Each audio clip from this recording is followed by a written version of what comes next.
যে একটা ভার্বকে আমরা মূলত চারটি ফর্মে ইউজ করতে পারি। একটা হচ্ছে ভার্বের প্রেজেন্ট ফর্ম অর্থাৎ বেস ফর্ম যেটা V1, আরেকটি হচ্ছে ভার্বের পাস্ট ফর্ম V2 এন্ড ভার্বের past participle form V3 and last আরেকটা জিনিস যে ভার্বের সাথে আইএনজি যুক্ত একটা আলাদা ফর্ম আছে। এই চারটি ফর্মের বাইরে ভার্বের আর অন্য কোনো ফর্ম নেই ইংরেজিতে। এই ফর্মগুলো আমরা একটি সেন্টেন্সের মধ্যে কোন সেন্টেন্সে কোন ফর্মটা ইউজ করব এটার নামই হচ্ছে রাইট ফর্ম অফ ভার্বস।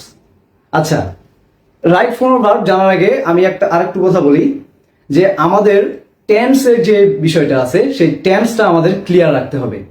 অবশ্যই টেন্সের যে 12 প্রকারের টেন্স আছে এই 12 প্রকার টেন্সের স্ট্রাকচার এবং কোন স্ট্রাকচারের জন্য যে ভার্বগুলো ইউজ করা হয় আমরা একটি সেন্টেন্সে কোন টেন্সে কোন ভার্ব ইউজ করি এটা আমাদের জানা রাখতে হবে।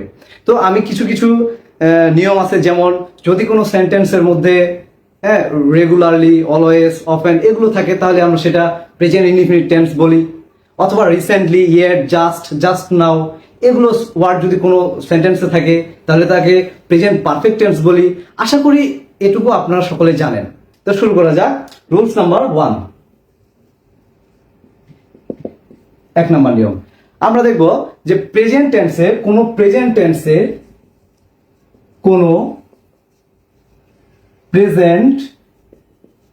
ইনডিফিনিট টেন্সের সাবজেক্ট যদি থার্ড পারসন সিঙ্গুলার নাম্বার হয়, সাবজেক্ট যদি থার্ড পারসন সিঙ্গুলার নাম্বার হয়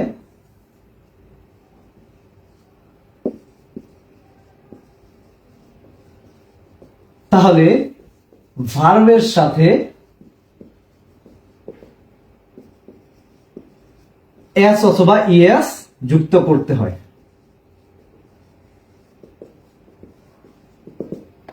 তাহলে কি বললাম? 1 নম্বর নিয়ম, যদি প্রেজেন্ট ইনডিফিনিট টেন্সের সাবজেক্ট যদি থার্ড পারসন সিঙ্গুলার নাম্বার হয় সেক্ষেত্রে আমরা ভার্বের সাথে এস অথবা ইএস যুক্ত করব। এখন আমার কথা হচ্ছে যে আমরা কি থার্ড পারসন সিঙ্গুলার নাম্বার কোনগুলো বা কোন সাবজেক্টটা থার্ড পারসন সিঙ্গুলার এটা কি চিনি? তো আমি একটু শর্টকাটে বলি। ফার্স্ট পারসন কোনগুলো? আমরা জানি আই এবং উই। এই সাবজেক্টগুলোকে আমরা ফার্স্ট পারসন বলি, আর সেকেন্ড পারসন হচ্ছে শুধু ইউ, এন্ড থার্ড পারসন এই আই, উই এবং ইউ ব্যতীত যত ধরনের সাবজেক্ট আছে সবগুলোকেই আমরা থার্ড পারসন বলতে পারি। যেমন হি, শি, ইট, এরপরে যে কোনো নাম, কোনো কিছুর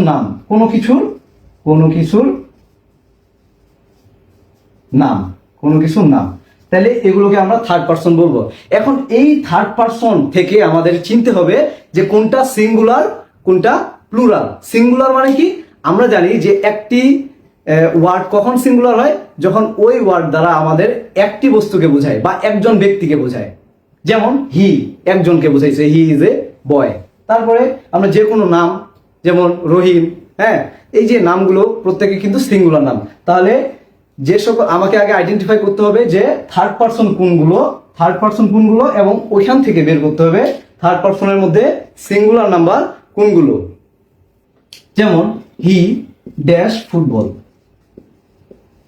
এখন এই ব্র্যাকেটের মধ্যে আছে প্লে। আচ্ছা, আপনারা বলুন তো এই যে হি কি? এটা হচ্ছে থার্ড পারসন, এবং হি যেহেতু একজনকে বোঝাইছে তার মানে এই হি হচ্ছে থার্ড পারসন সিঙ্গুলার নাম্বার। তো বিধায় আমি এটা যে যখন দেখলাম যে third person singular number subject হয়ে গেছে এবং এই পুরো সেন্টেন্সটা আমার প্রেজেন্ট ইনডিফিনিট টেন্সের সাবজেক্ট, ভার্ব, অবজেক্ট, তাইলে আমরা বুঝতে পারলাম যে এখানে আমার ভার্বের সাথে এস অথবা ইএস যুক্ত করতে হবে। তাহলে আমি এখানে শুধু জাস্ট প্লেস করে দিব, শেষ। আচ্ছা, এটা একটা নর্মাল ওয়ে। এখন যদি আমাদের কোনো প্রেজেন্ট ইনডিফিনিট টেন্সে যদি আমরা দেখি যে ভার্বটা এই থার্ড পারসন সিঙ্গুলার না, অর্থাৎ থার্ড পারসন সিঙ্গুলার ব্যতীত অন্য যে কোনো সাবজেক্ট হইতে পারে, সেক্ষেত্রে আমরা ভার্বের বেস ফর্ম অর্থাৎ ভার্বের সাথে এস বা ইএস যুক্ত করব না। যেমন এটারও একটা উদাহরণ দেখি যে I dash go to Dhaka. তাহলে আমি যদি এখানে ব্র্যাকেটে গো দিয়ে দিই তাহলে I dash to Dhaka. I হচ্ছে আমার ফার্স্ট পারসন, এটা সিঙ্গুলার না প্লুরাল? সিঙ্গুলার। তাহলে এই যে আই যে সাবজেক্ট আছে, এই সাবজেক্টের জন্য আমার এখানে গোই হবে। আমি কিন্তু এখানে আই গোস ইউজ করতে পারবো না। আচ্ছা, এটা হচ্ছে প্রথম যে নিয়ম। এরপরে আমরা আরেকটি গুরুত্বপূর্ণ রুলসের দিকে যাই। আচ্ছা, 2 নম্বর রুলস, যে কোন সিম্পল সেন্টেন্স এ দুটি ভার্ব থাকলে প্রথম ভার্বটি টেন্স ও পার্সন অনুযায়ী বসে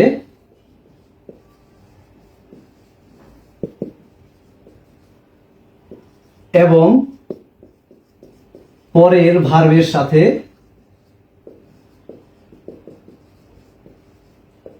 আইএনজি যুক্ত করতে হয়।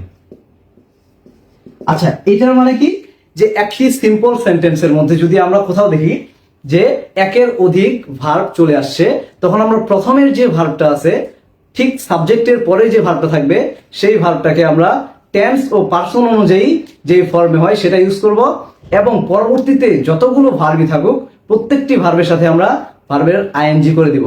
যেমন একটা উদাহরণ দেখি, যে আই স হিম, একটা ব্র্যাকেট দিলাম, এই জায়গায় একটা ভার্ব থাকবে, আই স হিম। আচ্ছা, প্লে দিলাম ব্র্যাকেটে, ইয়েস্টারডে। অর্থাৎ এখানে দেখেন যে আই স হিম, এখানে স বা সি, এই সি একটা ভার্ব, এই সিটা আমার এখানে ইয়েস্টারডের কারণে এখানে সি থেকে স হয়ে গেছে। এটা তো টেন্স ও পার্সন অনুযায়ী বসছে। এখন এর পরে যদি আবার একটা কোনো ভার্ব থাকে বা ভার্ব ইউজ করতে হয়, সেক্ষেত্রে আমরা ওই ভার্বটার সাথে আইএনজি যুক্ত করে দিব। যেমন এখানে প্লেইং করব, তাহলে I saw him playing yesterday. আচ্ছা, যদি এতটুকু ক্লিয়ার হয় তাহলে আমরা পরবর্তী রুলসে যাই। আচ্ছা,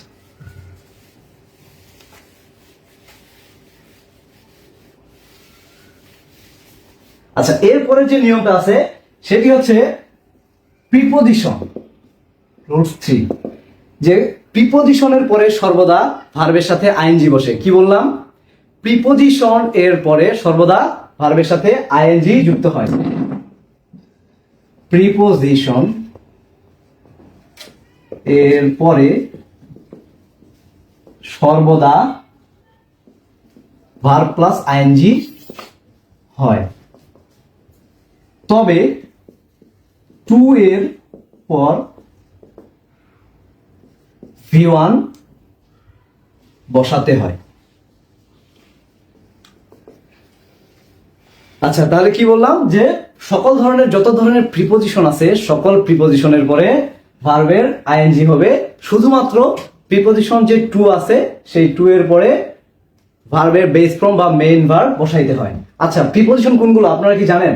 আমি একটু বলে দিই, যে ইন, এট, অন, উইথ, হ্যাঁ, এই ধরনের যে ওয়ার্ডগুলো আছে, আফটার, বিফোর, বিটুইন, এবং এই যে ওয়ার্ডগুলো, এগুলোকে আমরা কি বলি? প্রিপোজিশন বলি।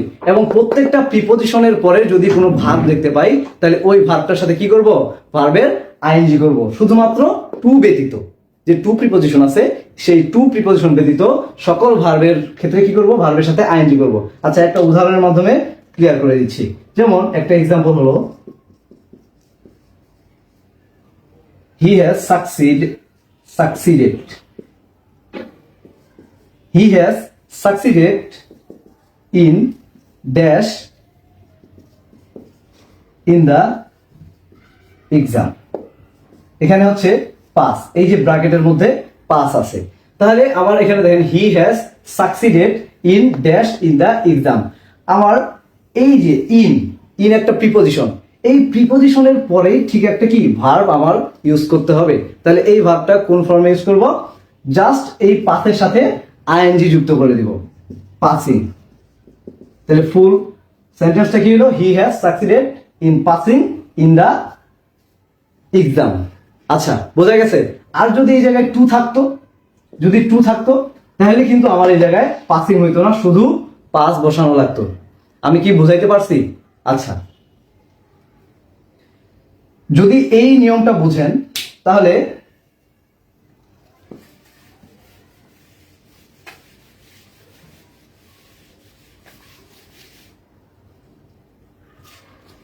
আচ্ছা দেখেন 4 নাম্বার যে রুলসটা আছে 4, সেটাতে লিখবেন with a view two, with a view two look forward to,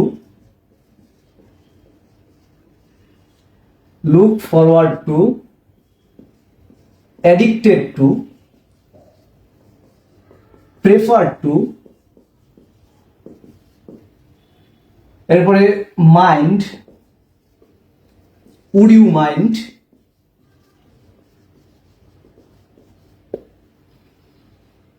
cannot help, could not help, হ্যাঁ, ইত্যাদি ইত্যাদি শব্দের পরে ভার্বের সাথে আইএনজি বসাতে হয়। বুঝেন নাই মনে হয় যে কি বললাম, যে with a view to, look forward to, addicted to, prefer to, mind, would you mind, can not help, could not help, and এইগুলো ওয়ার্ডের পরে যদি আমাদের ভার্ব থাকে তাহলে সেই ভার্বটা আমি কি করব, ভার্বের সাথে আইএনজি বসিয়ে দিব। আচ্ছা, একটা এক্সাম্পল দেখি।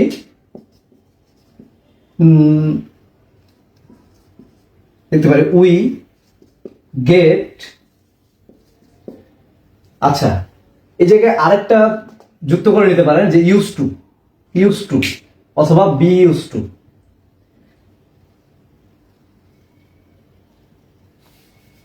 আচ্ছা দেখেন উদাহরণটা দেখেন, উড ইউ মাইন্ড, এখানে একটা ব্র্যাকেট আছে, ভার্ব আছে, এখানে আছে টেক কাপ অফ টি, অর্থাৎ would you mind dash a cup of tea, ব্র্যাকেটের মধ্যে আছে টেক। তাহলে আমরা জানি একটা নিয়মে পড়ছিলাম আমরা যে উড ইউ মাইন্ড, শুধু mind, can not help, could not help, with a view to, look forward to, addicted to, prefer two, এগুলোর পরে সর্বদা ভার্বের সাথে আইএনজি যুক্ত করতে হয়। তাহলে এই যে উড ইউ মাইন্ড, এটার পরে আমরা ডিরেক্ট ভার্বের আইএনজি যুক্ত করে দিব। যেমন টেকের সাথে যদি আইএনজি করি তাহলে টেকিং হয়ে যাবে। তাহলে would you mind taking a cup of tea, এই যে হইল। আচ্ছা, এরপরে যে নিয়মটা আছে সেটা খুবই বেসিক একটা নিয়ম, এবং এই নিয়মটা আমাদের পরীক্ষায় অনেকবার আসে, বারবার আসে।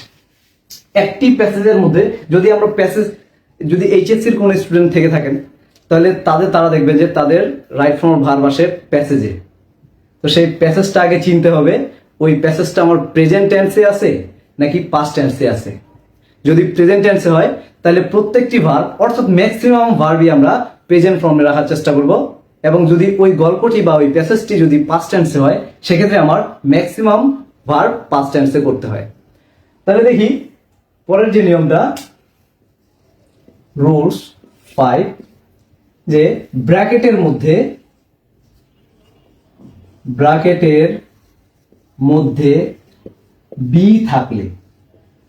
বি থাকলে বি এর পরিবর্তে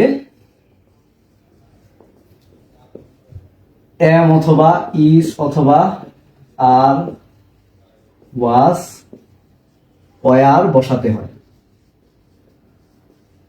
তাহলে কি বললাম, যে ব্র্যাকেটের মধ্যে যদি বি থাকে, কোথাও যদি বি থাকে তাহলে সেই বি এর পরিবর্তে am, is, are, was, were এগুলো বসাইতে হয়। আচ্ছা, একটা উদাহরণ দেখি।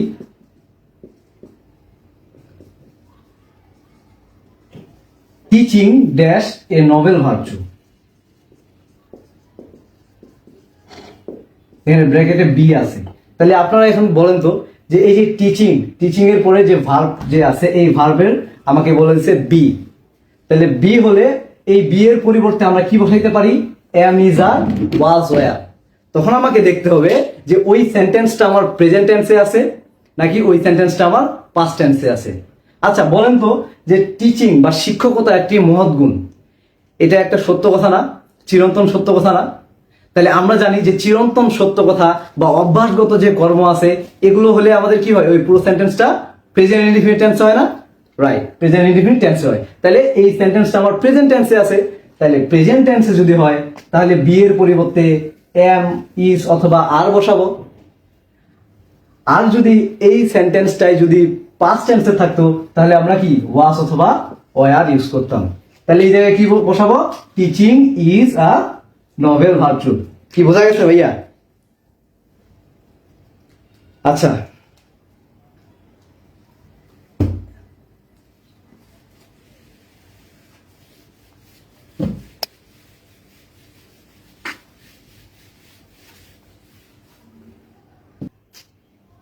রুল 6, সেন্টেন্সে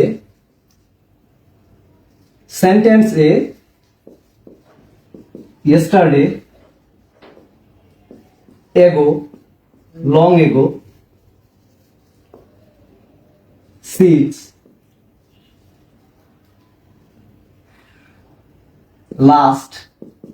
last night ইত্যাদি থাকলে ভার্বটি পাস্ট ইনডিফিনিট টেন্স অনুযায়ী হয়। পাস্ট ইনডিফিনিট টেন্সের ভার্বটা সবসময় আমরা পাস্ট ফর্মে ভি2 ফর্মে ইউজ করে থাকি। তাহলে আমরা ব্র্যাকেটে বলতে পারি যে এটা কি ভি2 ফর্ম ইউজ করব। কোন সেন্টেন্সের মধ্যে যদি দেখি যে কি এই যে yesterday, ago, long ago, since, last night, last month, last year, last week, এই ধরনের যদি আমরা সেন্টেন্স দেখি তাহলে সেক্ষেত্রে আমরা কি বসাবো, ভি2 অর্থাৎ ভার্বের পাস্ট ফর্ম বসাবো। আচ্ছা একটা উদাহরণ দেখি।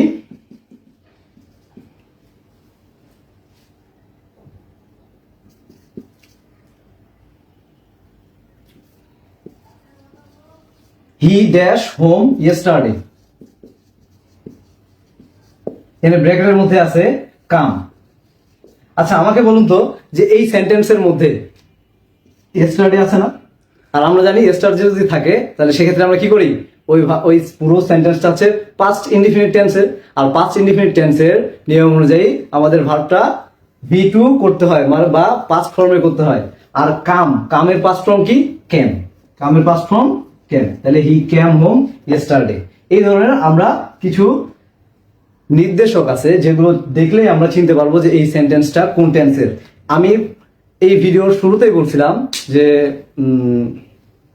আমরা কিছু সেন্টেন্সের কিছু স্পেসিফিক কিছু ওয়ার্ড দেখলে বুঝতে পারি যে ওই সেন্টেন্সটা কোন মানে টেন্সের হবে আর কি। আচ্ছা এরপরে যে নিয়মটা আছে এটা একটু বলি। 7 নাম্বার রুলস, মডাল ভার্বের ক্ষেত্রে রুলস 7, মডাল ভার্ব। আচ্ছা আমরা কি মডাল অক্সিলারি ভার্ব সবাই চিনি? মডাল অক্সিলারি ভার্ব কোনগুলো, can, could, shall, should, will, would, may, might, must, need to, এগুলোকে বলা হচ্ছে মডাল অক্সিলারি ভার্ব। তো সকল ধরনের মডাল অক্সিলারি ভার্ব যেমন can, could, will, would, may, might, must, হ্যাঁ ইত্যাদি এর পরে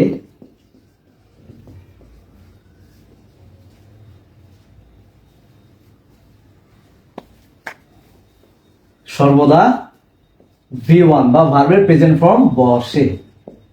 তাহলে কি বললাম, can, could, shall, should, will, would, may, might, must, need to, have to, এগুলোর ক্ষেত্রে সবসময় কি বসে, ভার্বের ভি1 বা প্রেজেন্ট ফর্ম বসে।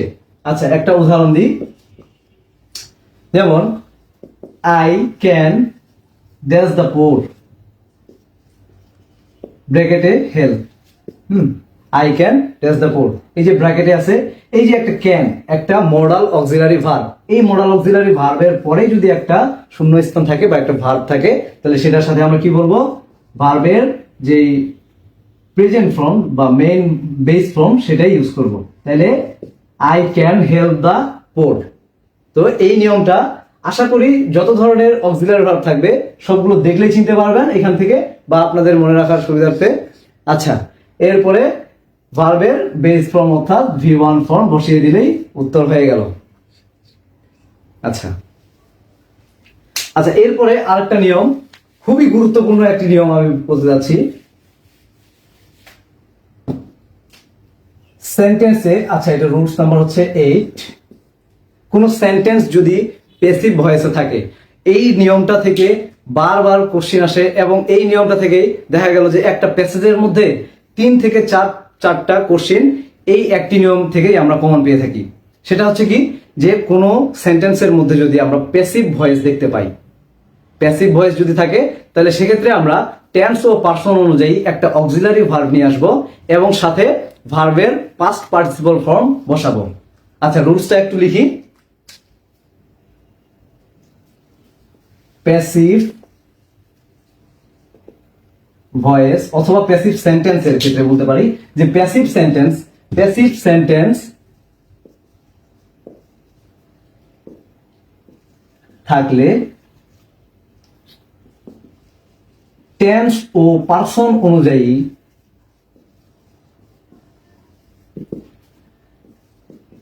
Auxiliary verb. অক্সিলারি ভার্ব বলতে কি, আমরা ভার্ব জানি ভার্ব 2 প্রকারের, সেই শুরু থেকে একটু বলি যে ভার্ব হচ্ছে 2 প্রকারের, একটা ফিনিট ভার্ব, একটা হচ্ছে নন ফিনিট ভার্ব। হ্যাঁ, এই ফিনিট ভার্বকে আবার 2 ভাগে ভাগ করা হয়, একটা প্রিন্সিপাল ভার্ব অথবা কি মেইন ভার্ব, আর একটা হচ্ছে অক্সিলারি ভার্ব বা সাহায্যকারী ভার্ব, অক্সিলারি ভার্ব। তাহলে এই সাহায্যকারী ভার্বগুলো কোনগুলো? সাহায্যকারী ভার্ব আবার 4 প্রকার, একটা হচ্ছে বি ভার্ব, একটা হ্যাভ ভার্ব, আর একটা হচ্ছে do verb and last modal verb, যেটা একটু আগে আমরা পড়লাম। তাহলে বি ভার্ব কোনগুলো? Am, is, are, was, were. Have verb হচ্ছে হ্যাভ, হ্যাজ, হ্যাড। আর ডু ভার্ব হচ্ছে do, does, did. And modal verb তো আমরা একটু আগে বললাম, can, could, shall, should, may, might, will, would, must, have to, এগুলো। আচ্ছা, তাহলে এই যে অক্সিলারি ভার্ব, এই অক্সিলারি ভার্ব আগে আমাকে নিয়ে আসতে হবে। তাহলে প্যাসিভ সেন্টেন্স থাকলে টেন্স ও পার্সন অনুযায়ী অক্সিলারি ভার্ব বসাতে হয়। আচ্ছা, এটা আমি মুছাই দিই।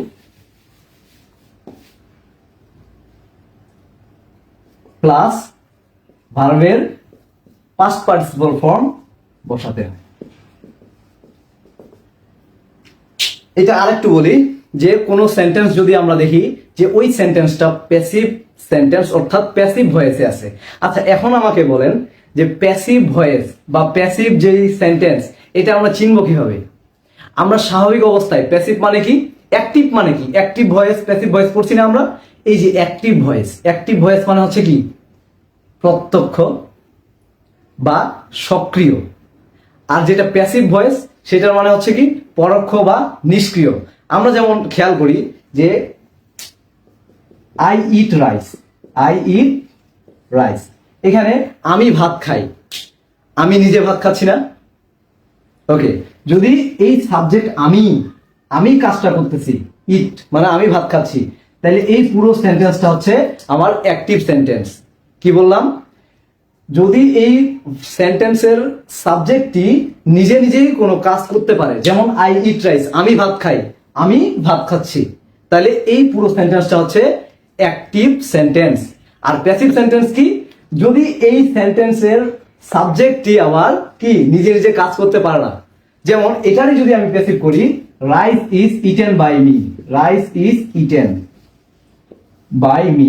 আচ্ছা বলেন তো, যে রাইস যে সাবজেক্ট আছে, এই সাবজেক্ট কি খাইতে পারে? তাহলে এখানে সাবজেক্ট রাইস তো নিজে নিজে খাইতে পারে না, কারো দ্বারা খাইতে হয়, আমাদের দ্বারা, মানুষের দ্বারা খাইতে হয়। তাহলে যেই সেন্টেন্সের সাবজেক্টটা নিজে নিজে কোনো কাজ করতে পারবে না, ওই পুরো সেন্টেন্সটাকে আমরা প্যাসিভ সেন্টেন্স বলবো। কি ক্লিয়ার ভাইয়া? একটু বলেন তো যে এই প্যাসিভ এবং অ্যাক্টিভের যে টপিকটা আছে, এটা কি একটু ক্লিয়ার হয়েছেন কিনা?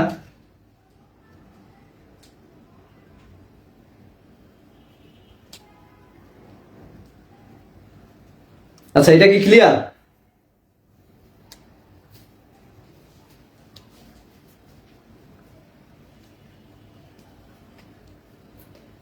জি, একজন বলছেন জি। জি স্যার, খুবই গুরুত্বপূর্ণ নিয়মটা আগেই বলেন। আচ্ছা, ঠিক আছে। আচ্ছা, তাহলে এই রুলসের, এই নিয়মের একটা উদাহরণ আমি দিয়ে দিই। যেমন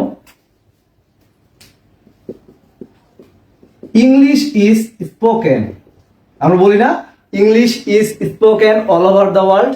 আচ্ছা, English dash all over the world, এখানে হচ্ছে স্পিক। এটার মানে কি, যে English dash all over the world. আমার এই জায়গায় ইংলিশ কি নিজে নিজে কথা বলতে পারে? আমাকে এটা বলেন, ইংলিশ কি নিজে নিজে কথা বলতে পারে? পারে না। কে কথা বলে? মানুষ কথা বলে। তাহলে এখানে আমার সাবজেক্ট কি? এই সেন্টেন্সের সাবজেক্ট কি বলেন? ইংলিশ না? তার মানে এটা যদি সাবজেক্ট হয়, এই সাবজেক্টটা নিজে নিজে কোনো কাজ করতে পারছে না, বিধায় এই টোটাল বা পুরো যে সেন্টেন্সটা আছে এটি হচ্ছে প্যাসিভ সেন্টেন্স। আমি কি বুঝাইতে পারছি? আচ্ছা, তাহলে এই যে আমি চিনলাম যে এই সেন্টেন্সটা একটি প্যাসিভ সেন্টেন্স, এবং প্যাসিভ সেন্টেন্স হলে আমরা জানি টেন্স ও পার্সন অনুযায়ী একটি অক্সিলারি ভার্ব আগে ব্যবহার করতে হয়। তাহলে এখানে ইংলিশ, ইংলিশ হচ্ছে আমরা জানি থার্ড পার্সন যে সিঙ্গুলার প্লুরাল আছে, যে সিঙ্গুলার কোনগুলো, যে একক কোন বস্তুকে বোঝাবে, তাহলে থার্ড পার্সন সিঙ্গুলার নাম্বার হচ্ছে ইংলিশ। তাহলে যেহেতু এটা থার্ড পার্সন সিঙ্গুলার নাম্বার, তাই এটার অক্সিলারি ভার্ব কি হবে? সিঙ্গুলার হবে। ইজ হবে না আর হবে বলেন? ইজ হবে, কারণ ইজ হচ্ছে সিঙ্গুলার। তাহলে এখানে হচ্ছে ইংলিশ ইজ, ইজ বসাইলাম। এরপরে আমার নিয়মটা কি ছিল? অক্সিলারি ভার্ব বসানো হলো। এরপরে নিয়মটা কি ছিল? ভার্বের V3 বা পাস্ট পার্টিসিপল ফর্ম বসাতে হয়। তাহলে আমি এখানে স্পিকের past participle form spoken, spoken বসাই দিলাম। তাহলে English is spoken all over the world. আমি বারবার বলতেছি যে এই নিয়মটা শুধু প্যাসিভ, প্যাসিভ সেন্টেন্সে একটা সেন্টেন্স থাকবে, ওই সেন্টেন্সটার আমাদের কি এটা করতে হবে, ভার্বটা রাইট ফর্ম করতে হবে। আচ্ছা, তাহলে চিনতে হবে কিভাবে, যে কোন সেন্টেন্সের সাবজেক্ট যদি নিজে নিজে কোনো কাজ করতে না পারে সেটা passive sentence. Am I right? Clear? Okay. আচ্ছা, এরপরে দেখি যে আরেকটা নিয়ম, এই নিয়মটা করলেই মোটামুটি কিছুটা হলেও রাইট ফর্ম অফ ভার্বের আমাদের ক্লিয়ার হয়ে যাবে। আচ্ছা, রুলস 9। আচ্ছা, কনজাংশনের পূর্বে যা পরেও তা, মাথায় রাখবেন সব সময়। কনজাংশনের পূর্বে যা পরেও তা। আমরা কি কনজাংশন চিনি? কনজাংশন কোনগুলো? এন্ড, বাট, অর, হ্যাঁ, নট অনলি, বাট অলসো, এই যে এগুলোকে বলা হচ্ছে কনজাংশন। এই কনজাংশনের পূর্বে যা পরেও তা। আচ্ছা, লিখি আগে কনজাংশন। কনজাংশনের পূর্বে যা পরেও তা। আমার মনে হয় কথাটা আপনি বুঝেন নাই, যে কনজাংশনের পূর্বে যা পরেও তা বুঝলাম না। আচ্ছা, আমি বুঝাই দিচ্ছি। আচ্ছা, যেমন সাপোজ মনে করেন যে এন্ড, এন্ড একটা কনজাংশন না? এই কনজাংশনের পূর্বে যে সেন্টেন্সটা থাকবে বা ভার্বটা থাকবে, এই ভার্বটা যদি প্রেজেন্ট ফর্মে হয়, তাহলে পরে যদি আরো কোনো ভার্ব থাকে সেটাও প্রেজেন্ট ফর্মেই হবে। যদি এর পূর্বে যদি পাস্ট ফর্মে থাকে, এর পরের ভার্বটাও পাস্ট ফর্মে হবে। যদি পূর্বে V3 ফর্ম থাকে, তাহলে এই এন্ড এর পরেও V3 থাকবে। যদি পূর্বে ভার্বের সাথে আইএনজি যুক্ত কোনো ভার্ব থাকে, তাহলে পরেও ভার্বের সাথে আইএনজি যুক্ত ভার্ব নিয়ে আসতে হবে। এখন বলেন এটা কি ক্লিয়ার কিনা, যে কনজাংশনের পূর্বে যা পরেও তা? ক্লিয়ার? তাহলে এটা একটা উদাহরণ দেখি।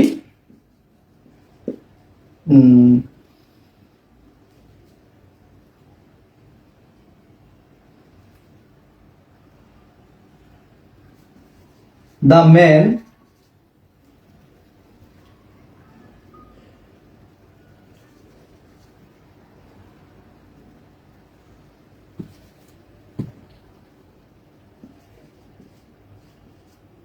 ক্যান অ্যান্ড ড্যাশ, এখানে একটা ভার্ব দিল।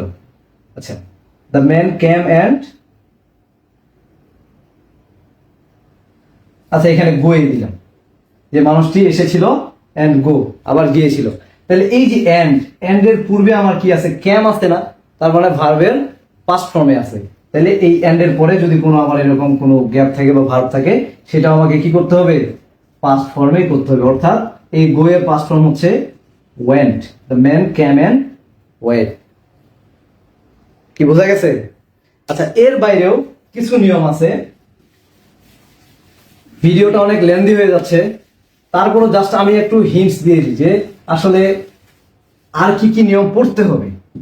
আমি যে নিয়মগুলো বললাম, এই নিয়মগুলো এর বাইরেও কিছু কিছু নিয়ম আছে। অনেক টিচার অনেক নিয়ম পড়ান, কিন্তু যেই রুলসগুলো বা বললাম আমি, এগুলো হচ্ছে টপ মোস্ট ইম্পর্টেন্ট। এই রুলসগুলো যদি আপনারা কমপ্লিট করতে পারেন, তাহলে আপনাদের 60 থেকে 70% রাইট ফর্ম ভার্ব ক্লিয়ার হয়ে যাবে। আমি কি বুঝাইতে পারছি? এরপরেও হোয়াইলের কিছু নিয়ম আছে, হোয়াইল, সিন্সের নিয়ম আছে, দো অলদোর নিয়ম আছে, উইশের নিয়ম আছে, উইশ। আচ্ছা, কোনো জায়গায় যদি উইশ দেখেন, তাহলে এর পরের ভার্বটা সবসময় V2 হয়। যেমন I wish I were a king. আচ্ছা, এরপরে সিন্সের ক্ষেত্রে দেখবেন যে সিন্সের পূর্বে যদি প্রেজেন্ট ইনডিফিনিট হয়, আর মাঝখানে যদি সিন্স থাকে, এবং পরে হয়ে যাবে কি পাস্ট ইনডিফিনিট। আর এই সিন্সের পূর্বে যদি পাস্ট ইনডিফিনিট থাকে, তাহলে পরে হয়ে যাবে পাস্ট পারফেক্ট, অর্থাৎ হ্যাড প্লাস V3 হবে। এটা সিন্সের নিয়ম, যে কোনো সেন্টেন্সে যদি মাঝখানে সিন্স থাকে, তাহলে ওই সিন্সের পূর্বে যে সেন্টেন্সটা থাকবে, সেই সেন্টেন্সটা যদি প্রেজেন্ট টেন্সে হয়, অর্থাৎ V1 ফর্মে হয়, তাহলে পরের যে ভার্বটা থাকবে সেটা হয়ে যাবে কি পাস্ট ফর্ম, অর্থাৎ V2। আর যদি এই সিন্সের পূর্বে যদি কি থাকে, পাস্ট ফর্ম থাকে, তাহলে পরে বসাইতে হয় হ্যাড প্লাস V3, যেটাকে বলা হচ্ছে পাস্ট পারফেক্ট। আচ্ছা, এরপরে হোয়াইলের যে নিয়মটা আছে, হোয়াইলের পরে সর্বদা ভার্বের সাথে আইএনজি যুক্ত হয়। While going, while taking. হ্যাঁ, মোটামুটি এই তো যারা যারা যুক্ত হয়েছেন আমার এই লাইভে, সবাইকে আন্তরিক শুভেচ্ছা, এবং যারা শুরু থেকে শেষ পর্যন্ত ক্লাসটি করলেন, তাদের জন্য শুভকামনা রইল।